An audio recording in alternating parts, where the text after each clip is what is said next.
You've seen problems like this before where you have two binomials that you want to multiply.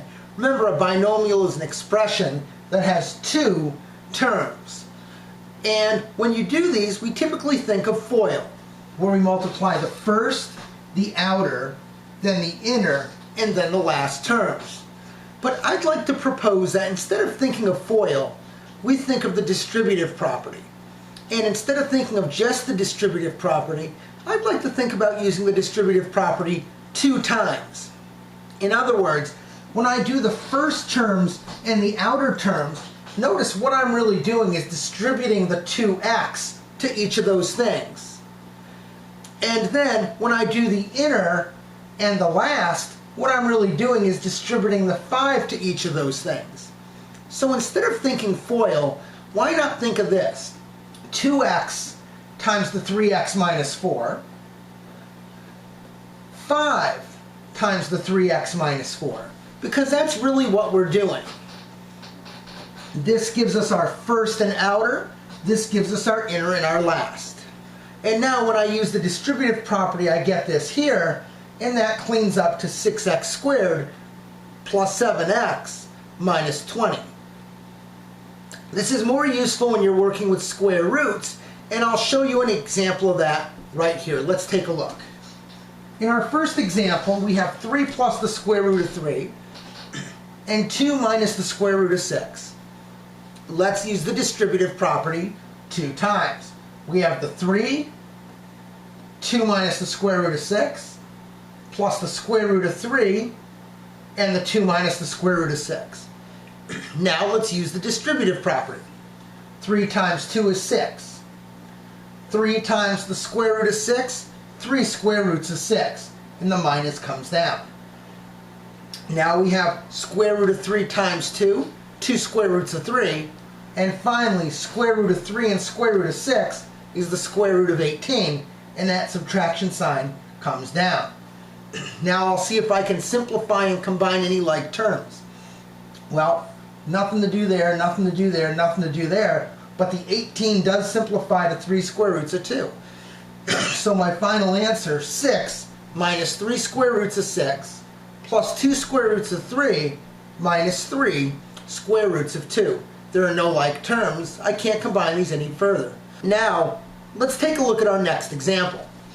We'll do exactly the same thing.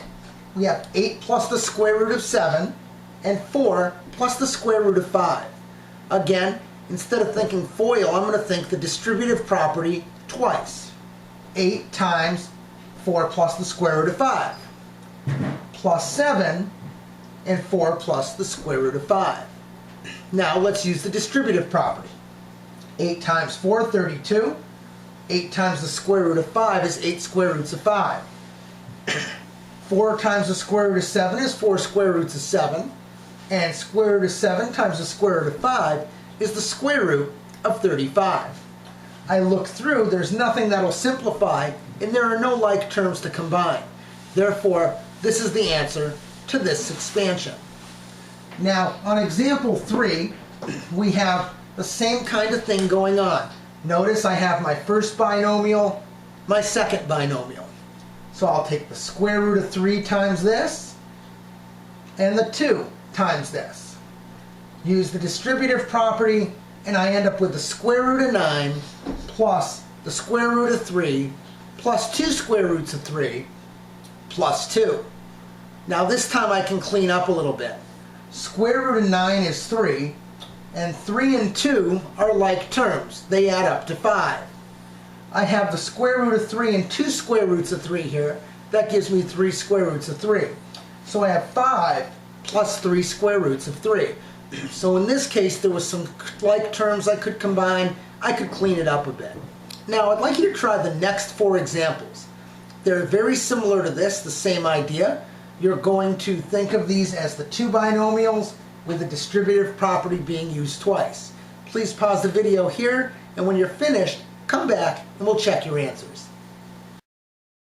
Let's see how you did. In the first example, we had these 2 binomials, and I wrote the distributive property 2 times. I did that and I came up with 20 minus 12 square roots of 8 minus 10 square roots of 3 minus 6 square roots of 24. A lot of radicals here that would simplify.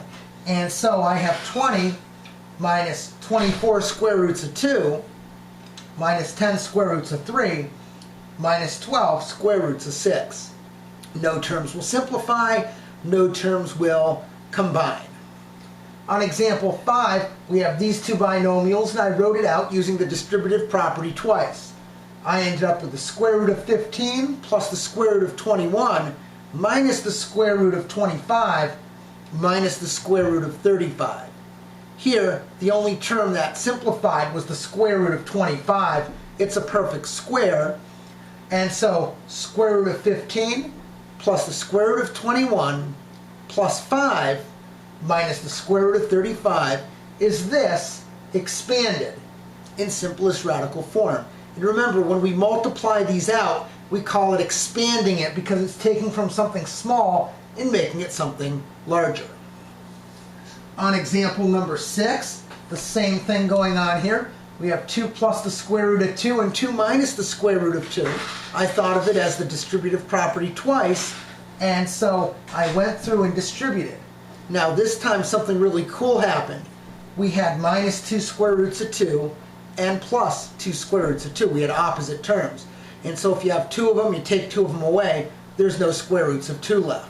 So I'm left with 4 minus the square root of 4. The square root of 4 is 2, so 4 minus 2 is simply 2. In number 7, we have 4 plus the square root of 3 and 4 minus the square root of 3. Here, once again, I thought of it as using the distributive property twice. And when I did that, again something really cool happened. We had a minus 4 square roots of 3 and a plus 4 square roots of 3. So they canceled each other out. I have 16 minus the square root of 9, and the square root of 9 happens to be 3. 16 minus 3 gives me 13. Now it's not just coincidence that these things in the middle canceled out. Notice in both of these cases, the numbers are the same. 2, 2, square root of 2, square root of 2. The only difference is this one's a plus, this one's a minus. The same thing here. We have a 4 and a square root of 3, a 4 and a square root of 3. The only difference, one's addition and one's subtraction. We call those conjugates. Conjugates have the same numbers but opposite operations inside the binomial.